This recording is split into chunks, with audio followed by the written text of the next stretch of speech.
Hey guys, welcome to this very special Lexus GX podcast. And behind the camera is who? Yeah, it's Tommy, and today we are standing next to two Lexuses. What are we looking at, Dad? Well, we decided first and foremost to dedicate an entire podcast to one car because the new GX is so revolutionary, so different from the old one, that we thought, well, it's worth actually spending a lot of time and doing a very deep dive. Now, we spent the day today driving it on-road, driving it off-road.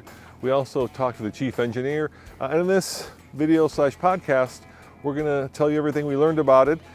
Specifically, let's start with the old one, and then we'll actually move down, show you the new one, and we'll show you the different colors of them, and then we'll end up with the Overtrail, the top dog. So, Tommy, here's the old Lexus. And for those of you listening to this as a podcast, I'm standing in front of, I believe it's a 2013 Lexus GX 460. Yeah, I don't think it's a 2013, but it very well could be.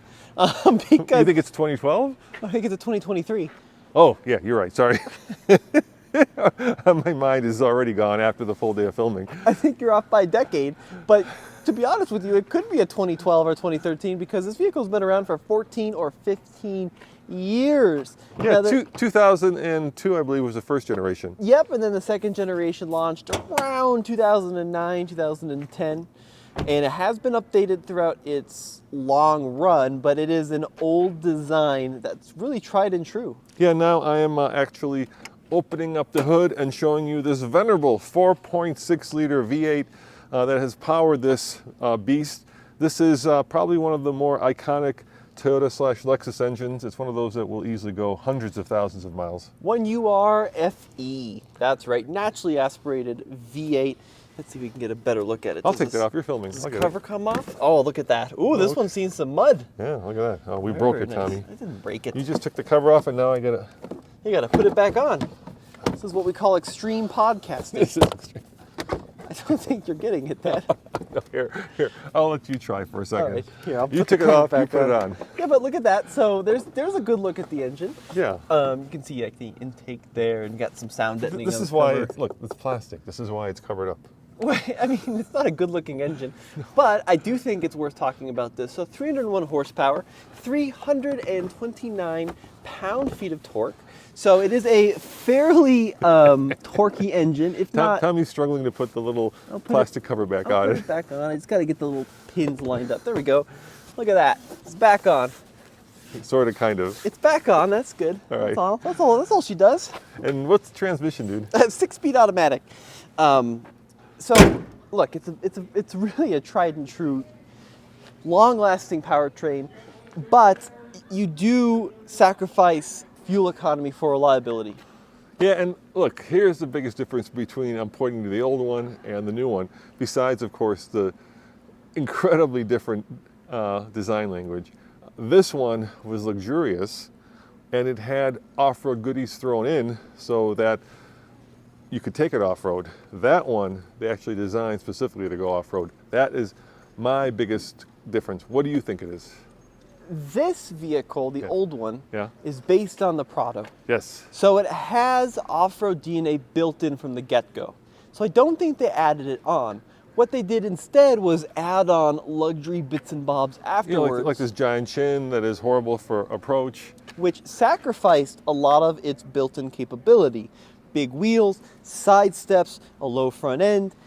All of these things take away from its trail readiness, whereas the new one, especially the Overtrail, which we'll show off in a second, there's one right there you can see driving past, was engineered from the get-go without the low front end, with a better approach angle, with a little bit more ground clearance, with actual off-road tires to make it ready for some off-road fun. Yeah, I just zoomed in for all you listening to this as a podcast on the new Overtrail. And by the way, if you want to see this video, you can go to alltfl.com and watch it as opposed to listen to it, or listen to it on your favorite podcast platform. So Tommy, here's the other thing, right?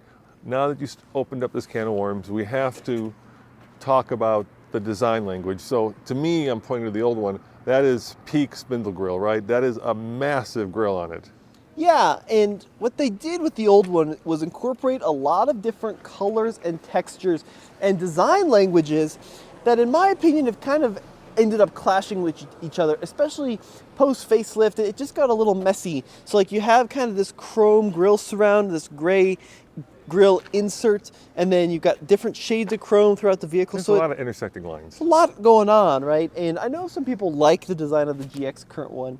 And then you've got kind of these odd fender designs, which they're kind of a squircle. They're not quite a square, not quite a circle. I think especially people who own it like the design. Yeah, but look, I mean, it clearly is. If you've ever seen a picture of a Land Cruiser Prado from abroad, it looks like a Land Cruiser Prado that's had a little bit of a makeover, but underneath it's still a Land Cruiser Prado. Now the new one, talk about a glow up. What a much more cohesive design. Yeah, now we're looking at the new one, and immediately you're struck by how much smaller the spindle grille is, how much more incorporated the headlights are. I mean, they just feel like they're more organically placed within the fascia, and also how much more squared off it is, right? I mean, look at those rear view mirrors, those big rear, those are out of an FJ. They certainly do like look like an old Cruiser, FJ Cruiser mirror. Yeah, I really like what they've done with the new one. It's got a little bit of Defender in it. It's got a little bit of Wrangler, like with how vertical this windshield is. Let me show them. So here's a new one. Now you're seeing how vertical that is. What degree would you say that is? Can you tell? I don't want to speculate. It's in the press release, I think. Okay. It's very upright. The old one's a lot more curved. It's a lot more. Now I'm showing the old one, and this is more traditional, let's say. It's less Wrangler-like, less square-jawed, more roly-poly. So there's a lot more kind of vintage Land Cruiser inspiration in this design, and that's of course because it shares its platform with the new 250 series Land Cruiser, and that is an awesome thing. I really like a couple other design elements, like the way they've added in this Luxury Plus trim. You can see these little black bars which differentiate the roof from the body. You can get kind of a contrasting look here if you like that design. And look at the size of the wheels, the difference. I mean, the old one, can you see what size those are? Those are probably... I think they're 19s or 20s. Yeah, and the new one is... 19s on those ones. The new ones, at least on the Overtrail, are 18s. These may be a little bit... I think Luxury is 22? Yeah, probably. They're much bigger wheels. I want to clarify that. We're looking at Dunlop's. 22. Yep. Yeah, we're looking at the new Dunlop's much bigger wheel overall. So 22-inch wheel on the Luxury Plus. And I really like this design too. It's got this kick up in the belt line on the new one where it's continuous along the front windows, and on the rear you get this really cool little kick up. Kind of like what they do in the front of an F-150. But it really adds some dynamicism, if that's a word. Dynamism. Dynamism? I don't think either of those. Let us know right. in the comments below which one of us is wrong. Probably both. Right, and then out back you got the new Lexus Blade tail light, so it's cohesive with the other Lexus products. That continuous light bar that extends the width of the vehicle. And then the only thing I really don't like about the design is the binnacle. That's a little binnacle. We're pointing to a little cap that's on the back of the bumper where you're going to have the hitch receiver. It's more of a diaper, is how I would describe diaper! it. Ouch! Yeah, it's kind of awkward. All right. So here's the big news we found out today. Let's start with payload. I don't know. This is the luxury version, so we're not to the off-road. What's the payload on this guy? This guy is sitting at 1,235 pounds. Now remember that number, because when we show you the Overtrail, that number is going to be much different. But let me talk about what is really interesting. So we're looking at, on the new one, a maximum tow rating of over 9,000 pounds. And get this, let me show you this. Let's see if this one has it. It does a built-in, look at that, trailer controller, Tommy. Right, which is fantastic. This one that is not 9,000 pound towing. Right. It's got the full panoramic sunroof. It's got the captain's chairs. All of that's I said trailer controller. Trailer brake controller. Yeah, okay. It's got the captain's chairs. It's got the full panoramic sunroof. So all of that's going to take away some of the payload on this vehicle. Now, payload, of course, is important, especially in a Lexus GX, because this has, for a lot of people, become the go-to overland build platform of choice. Long-lasting, comfortable, big. And you need payload if you're going to add tents and shovels and max tracks. So we're now opening up the hood on the new one, and there's also a big plastic cover on it. And on top of that plastic cover, it says something interesting. It says twin turbo. So what is under this hood, Tommy? 3.4 liter twin turbo V6. Fairly similar to what you're going to find in the Tundra, which makes sense because this is on the TNGAF architecture. It's got different turbos from the LX, which is its big brother. We'll call it maybe big cousin, which is the full-size Land Cruiser abroad. Which actually tows less. Does tow less. Power output on this is up 48 from the previous generation. So 348 horsepower. 49, if I'm being stickler. No, it's 48. It's 49. 349. Well, that's 301. Plus 48 is 349. Yeah, that's what I said. Three. But Oh, I see. We're arguing about the same thing. You're killing me, Smalls. All right. But about 350 horsepower. It's up 150 pound-feet of torque, though. So we're looking at 479, which is incredible torque numbers out of this engine. Now, the big concern, right, is off-road platform. Is it going to deliver that torque at a low enough RPM? Well, Lexus says peak torque is delivered from 2,000 through 3,600. So you got a nice meaty torque band. And then you now have a 10-speed, which pairs nicely with the new twin turbo. Now, the one thing that doesn't pair nicely is fuel economy, dude. I mean, you would think that going from, a big old V8, now I'm pointing to the previous model, to a twin turbo V6, you'd get better fuel economy, but you really don't. Well, it's kind of like the EcoBoost thing. You get Eco or Boost in the Ford trucks, but you don't get both. And city fuel economy numbers are the same between both generations, 15 in the city. Highway's gone from 19 to 21, so we have seen an increase in the highway numbers. Hold on, we got somebody who need. Do you need us? I see that vehicle. I need to free it up. Okay, well we have all of our gear in there. Do you want me to go grab it out of there? Yeah, why don't you go grab the gear out of there? Grab it out of there. You don't have to leave it now, but either or. I just don't want it to hold. I don't want to hold it for another half hour. Okay, all right, why don't you go grab the gear and I'll keep going over here, okay? Yep. All right, so while Tommy grabs our gear, this is very spontaneous, so please forgive the interruption, but we just came back from actually driving it off-road, and Lexus wants it back, so that's what Tommy's doing. So I'm going to keep going without my partner, but I can tell you that the design language on the new one, which I'm pointing to right now, is so much nicer than the old one. And please forgive me for all of you guys who have the old one, nothing wrong with it. But the new one, in my opinion, is much more square-jawed and much more rugged, I would say. And you'll especially see that when we get over to the over trail.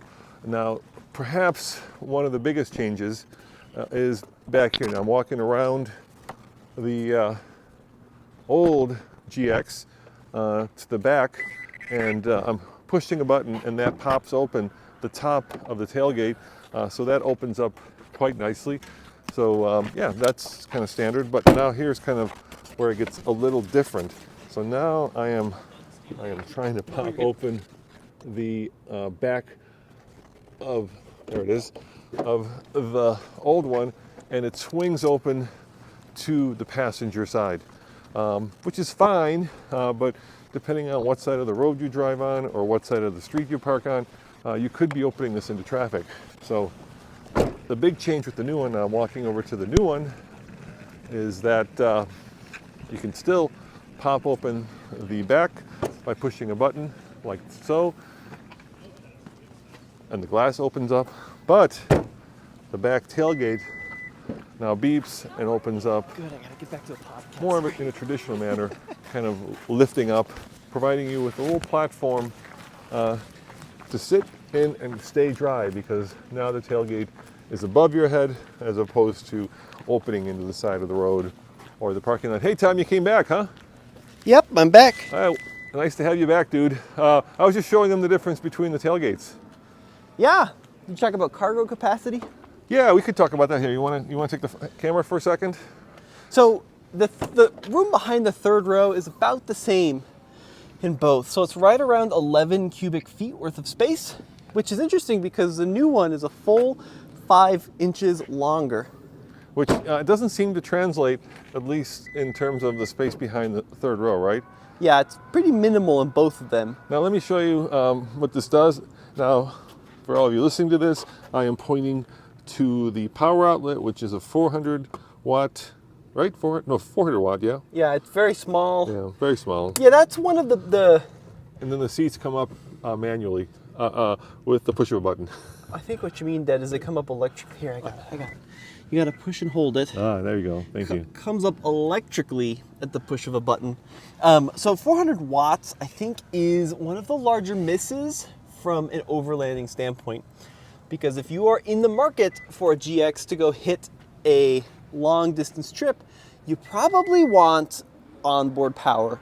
Now, this is the gas-only version. Lexus has announced, at least globally, there's a hybrid coming, but maybe that will have more power. All right, so I'm going to try something. We're flying without a parachute here, but I'm going to start up the V8 and do a vroom vroom so you can tell the difference in sound between the engines. Cool? Okay. All right, so if there's a key in it, it'll start up. Why don't you use your mic, and we'll see what the V8 sounds like. Now we're moving over to the GX460, and we're going to let you listen to the engine note because obviously a V8 is much more interesting. You ready, Tommy?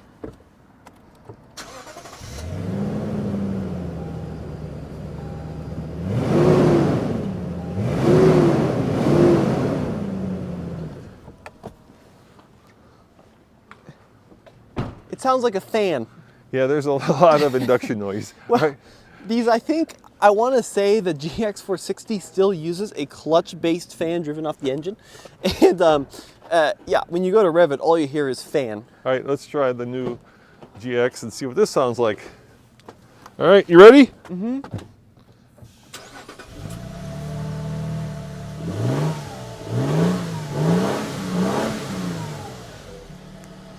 Well, from the outside, I think it sounds a little better than the old I one. actually do think it does sound better because you're right. That one does definitely sound very, very fan-like. Shall we sit in the old one and kind of talk about the interior?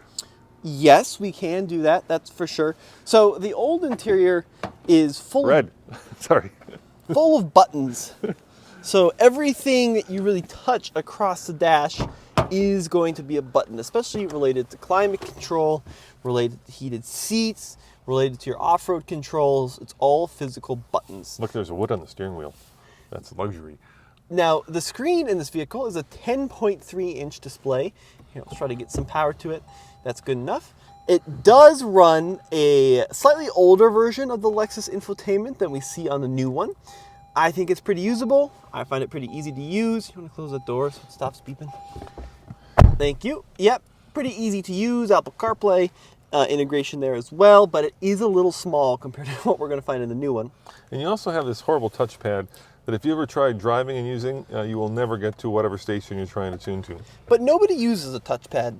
I think most people just simply come up here and touch the display. Yeah, you know, Mercedes try that, right? They try to give you 3 different ways to interface with the screen. You could touch the screen, you could touch the pad, or you could scroll around, and it never worked. I think the outcome is clear now. People like touching the screen. It's like a phone, right? They become very accustomed to it. So, other things worth noting in here, we do have a mechanical set of gauges. Tachometer, you know, you've got your fuel gauge, speedometer. It's all mechanical with a small info screen in the middle there. How many cars actually have, you know, in the luxury world, traditional gauges anymore? I think it's all gone digital. Very few, yeah. And how many cars still have a CD player? I think Lexus is one of the few manufacturers that still, maybe phasing out, but still have an old school CD player. Somebody in the comments to one of our older videos said it's also a DVD player. Okay, I didn't know that. That's interesting. But it is Mark Levinson. And how many cars still have this like small sunroof? Well, what we're going to find is actually still an option on the new GX, and we'll take a look at that in a second. We also have USB-A ports, so no C up front, even in this 2023 model year, which is something they have dramatically improved on in the new one. And then, of course, all the off-road gear is going to be located here across the center. So we have 4 high and 4 low. We've got multi-terrain select, crawl control, all integrated there. And then, of course, the old one still has height adjustable air suspension. Yeah, which the new one doesn't. Is there a... There's no refrigerator, dude, but you can slide them. I think it opens. Oh, it opens this way. There you go. But no refrigerator. Nope, not in this one. No refrigerator. And we're not going to go in the back seat or the way back. We just did a old versus new video. And if you want to see that, head on over to All TFL and you can watch how I don't fit in the back, way back at least. All right, let's go over to the new one. Yeah, let's go over there. And we'll take a pit stop at the suspension setup. So both of these vehicles, body on frame. The new one still is body on frame, independent front suspension with dual control arms set up in the front with the high mounted control arms, 4-link solid axle setup in the rear. They do have an EKDSS system on certain trims of this vehicle, which does allow additional articulation, completely automatic. It's gone to an electronic system. It's not hydraulic. It also links front to back as well. So each wheel can do its own thing. Yep, each wheel should be able to have its most maximum possible articulation. It also, I think we have adaptive dampers on this luxury trim version. But look, I mean, it's a tried and true setup, and it's the only vehicle in its class that still is body on frame. Can you guess how much this one costs? Remember?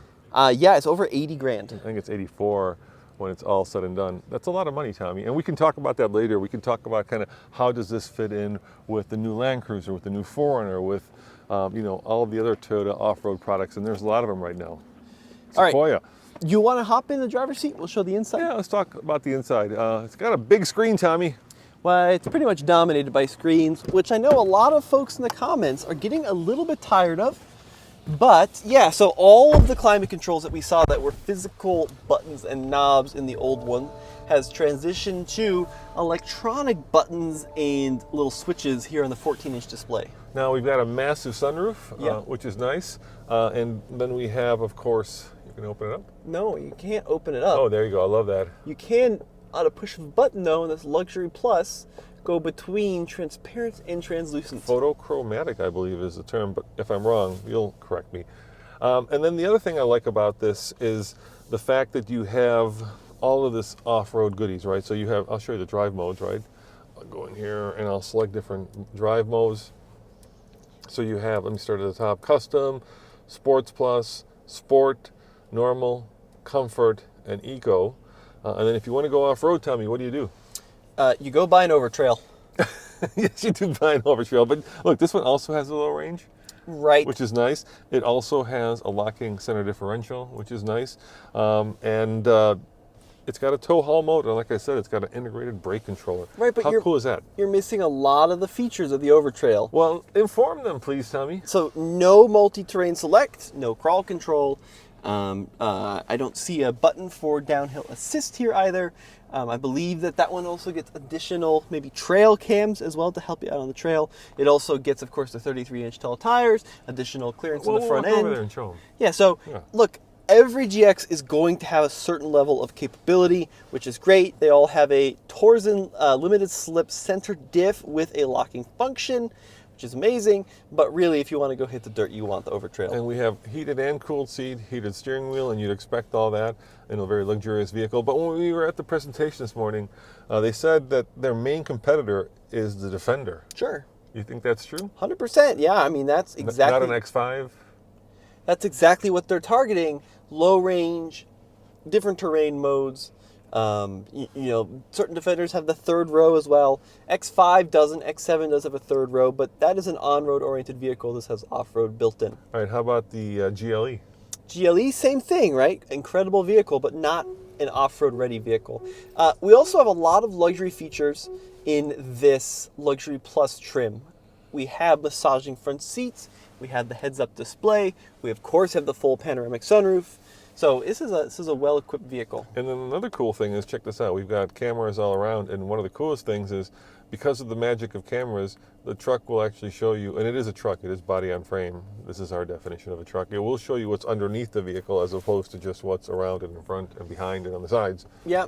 The only thing I really dislike about this interior, and if you're listening, I'm from a passenger seat perspective, and we've experienced the Overtrail, a couple of interior colors today, but you get a big slab of black plastic in front of the passenger. The dash design is not very dynamic. It's very basic, lots of black. I could use some contrasting stitching or something in here.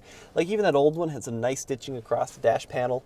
So I could use a little bit more contrast in this interior from a dash standpoint. Now you're showing the little 360 cam there, which is pretty cool. We also have a digital cluster. It's configurable. You can change the look. You can put the map in there. Lots of information all in that center display. I like the fact that they actually match the color of our vehicle to the one that's on the screen. I think that's pretty cool. I think you can probably change it, like in a lot of Toyota vehicles. Vehicle body color. So you can make it green. Okay, never mind. Yeah, so I wouldn't give them too much excitement about that, but it is nice you can configure that. Camera-wise, let's see what this one does. What does that do? I'm pressing a button. Oh, it just does it. Yeah, so you can change the viewpoint of the 360 cam, depending on what you're in the mood for. What do you think of the comfort of the seats? Do you think they're comfortable? I like them a lot. I really like the premium and the luxury spec. Overtrail has slightly different bolstering, and I think they're a little less comfortable, actually. Shall we walk over there? And, well, what about the rear seat? Well, let's sit in the back. I think that's probably an important aspect. You know, we also have deployable side steps, Tommy, which aren't grand for going off-road. All right, But so, you can't... yeah, that is annoying. You got to scoot that one forward. So what I try to do is lean back the second row, and the headrest hits the front seat. Yeah, that is a problem. Yeah, it's a fold and tumble design, but we have had to do this about 100 times today. So I thought this was longer. Where did that length go? So let's try it again. pop that up.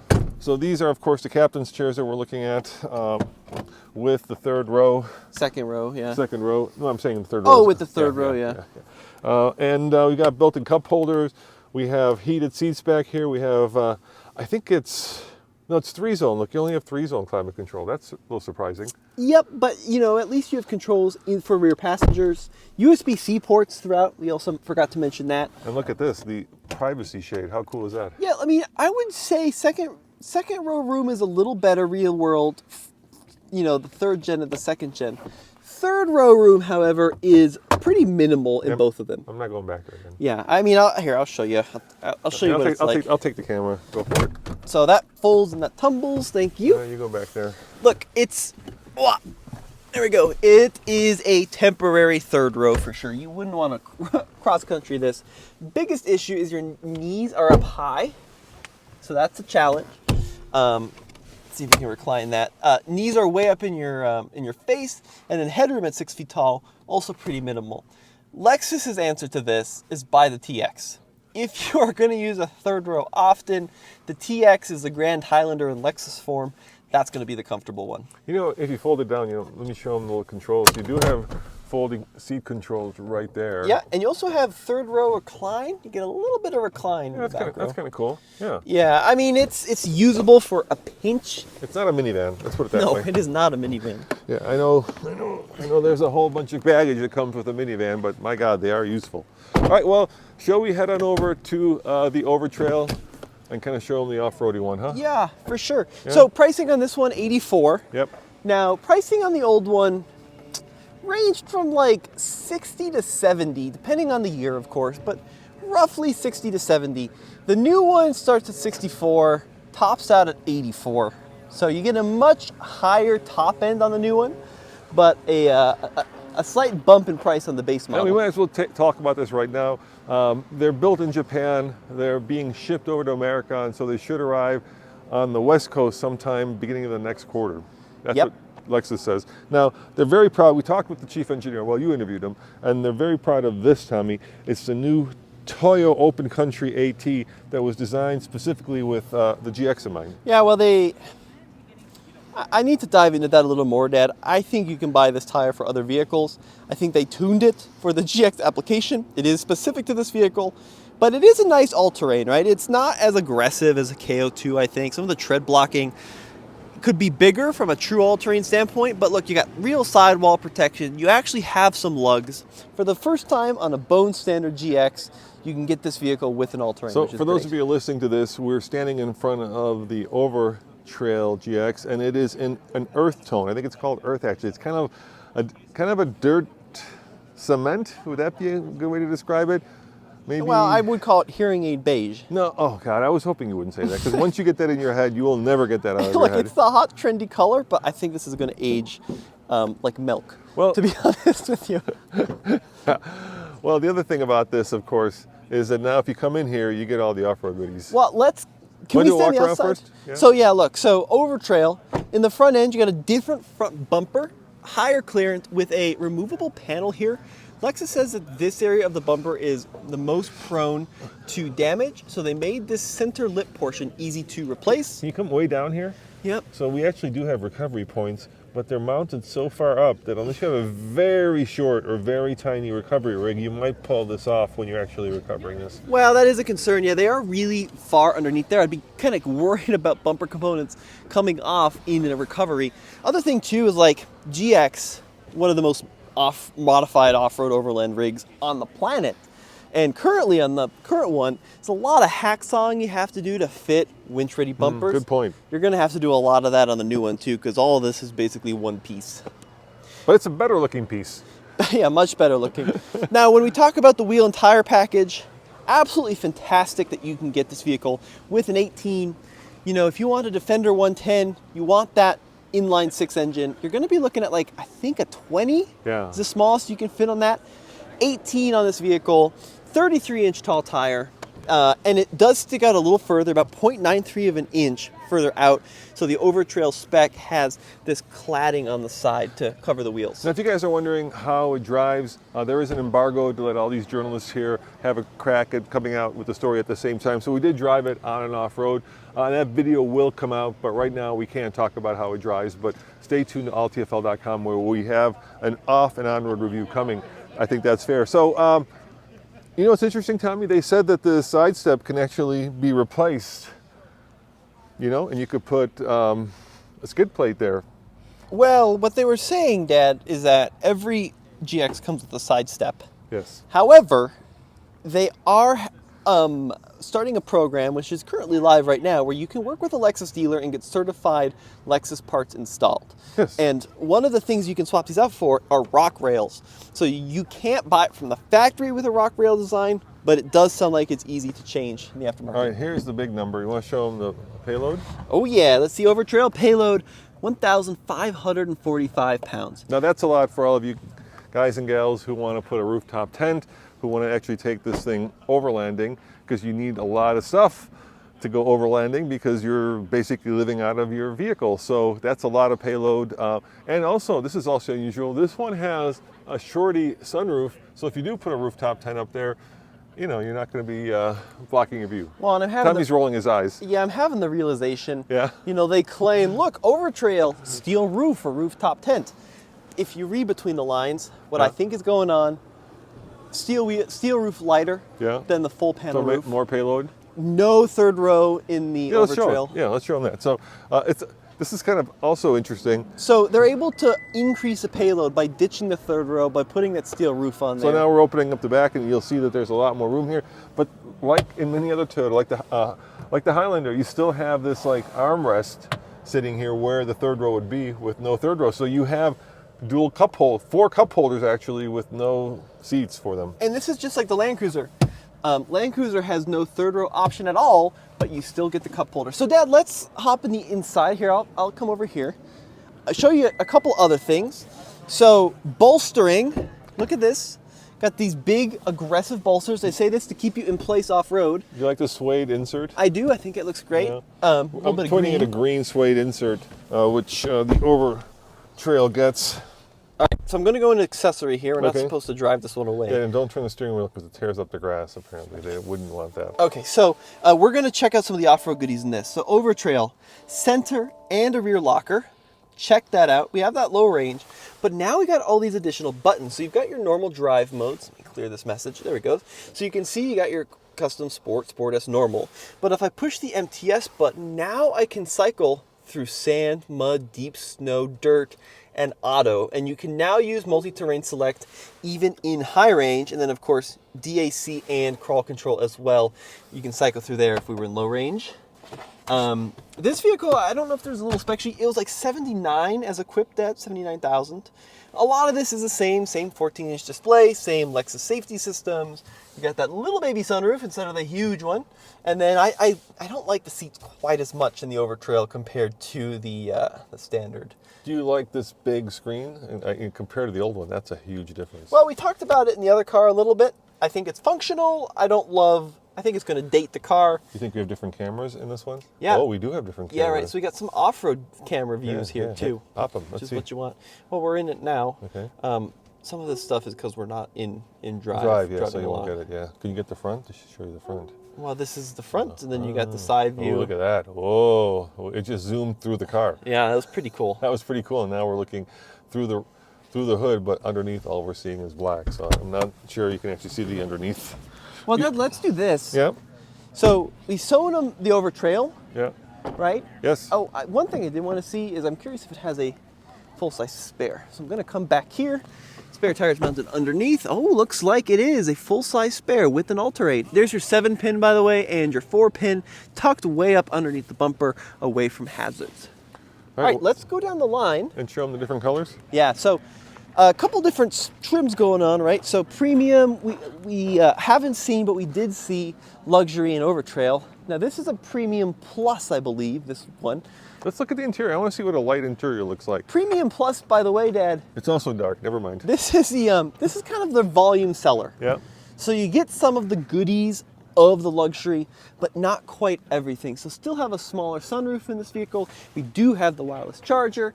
We don't have the massaging seats. And this is a great color. This is Nori Green. Here's the sticker on this one, Dad. GX550 Premium Plus. Let me look at the price. Estimated MSRP as equipped, 71,455. So now we're getting a little bit more affordable. Starting at 67.9. So this one has the heads-up display, cold area package, tonneau cover, digital key access card, dealer handling, right? And yeah, so look, this is going to be kind of the volume leader. And I like. Do you like the Nori Green?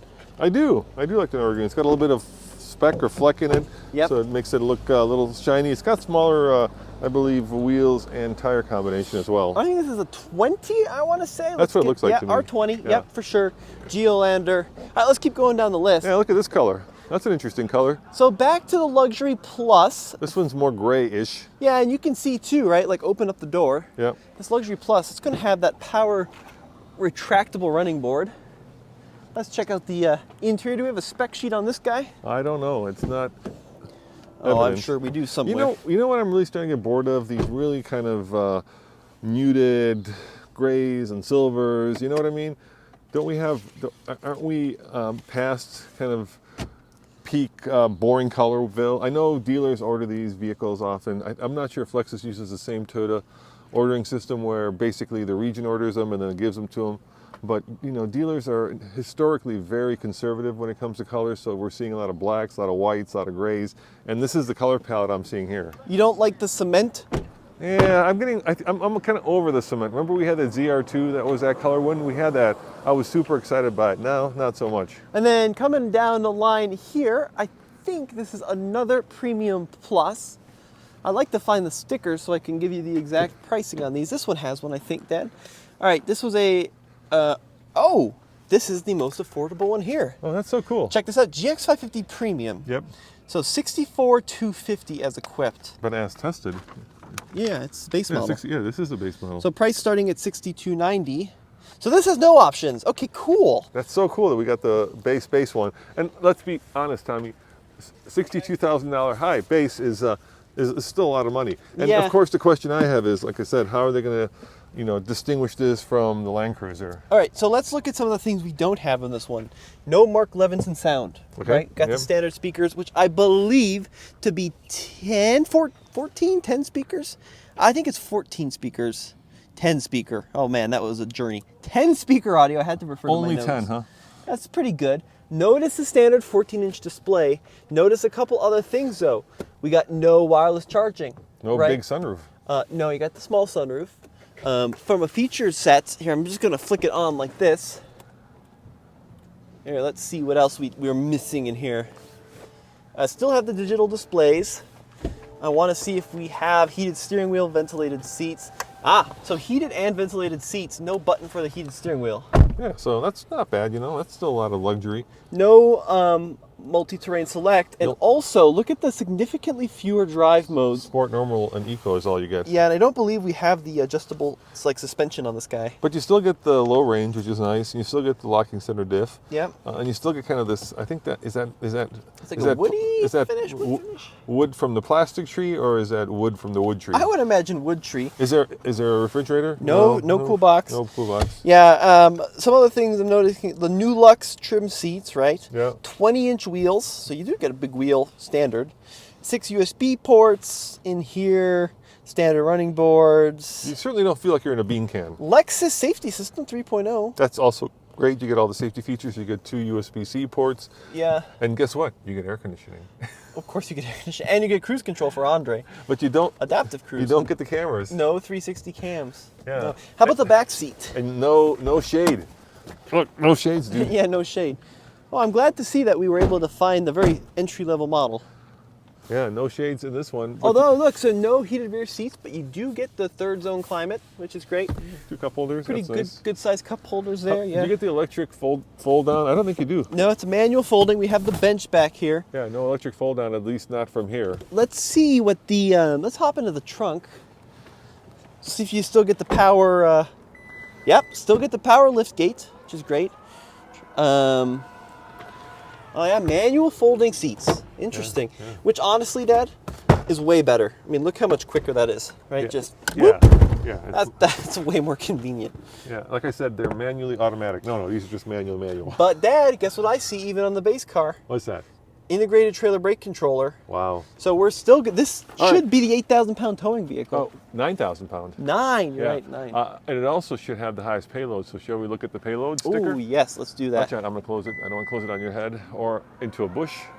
All right, now we're walking over. We're gonna look at what the payload is. Come on over, Tommy. I'm not gonna look. I'm gonna be surprised. All right. So the last one was 1,500, right? Yep. And That now, was the Overtrail. now we're looking at how much. This should have the highest payload. 1410. That's weird. It's actually gone down. Because usually the way payload works, for all of you who are non-truckers, is the more stuff that you put in the car, right, the less payload you have. So Right. in this one, you should theoretically have more payload because you don't have all those electronics. Yeah, but Hey they, Travis, how you doing, dude? they Yeah. don't. All done with these? Yeah, I'm gonna just show them this one really quickly. I just want to show them the two-tone interior, Yeah. and then it's all and yours. it's all yours. Okay. All right. Thanks, Travis. Appreciate it. So check this out. This one is an Overtrail, what we're looking at right now, and this one has a two-tone look on the interior. Black bolsters, tan centers, and then the green accent trims on the seat backs. And this particular Overtrail as equipped, 71. Maybe that other one was 71 too. I don't remember. I have to check out the sticker. 71 270, and this is an Overtrail GX550. This one has cool box, so yeah, I bet that other one was also 71. I think I misspoke. Cool box. Oh, it's full of trash, but there you got the button. It's full of cold trash, Tommy. Cold trash. Exactly right. Yeah. So, Dad, let's talk about something before we wrap up. What's that? So, this vehicle, sister vehicle, is the Land Cruiser, the 250 series.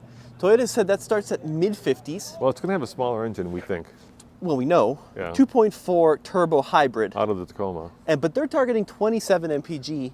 I think that's highway number, so a lot better mpg. Towing capacity is less.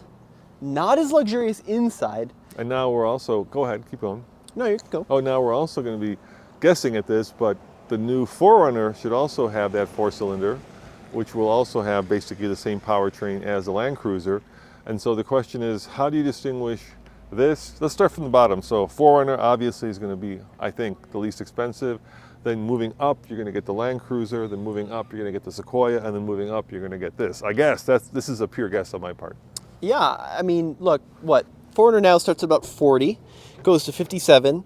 Land Cruiser, we said, starts at mid-50s. This still starts at mid-60s How through much is a mid-80s. Sequoia TRD Pro? Oh, you're going to be well into the 70s. You're going to be into this territory. Yeah, but that's not... What do you mean? You don't think they compete? I mean, they're both they 3 sort rows. of do, but that's a much bigger footprint. Yeah. It's much less... This tows more.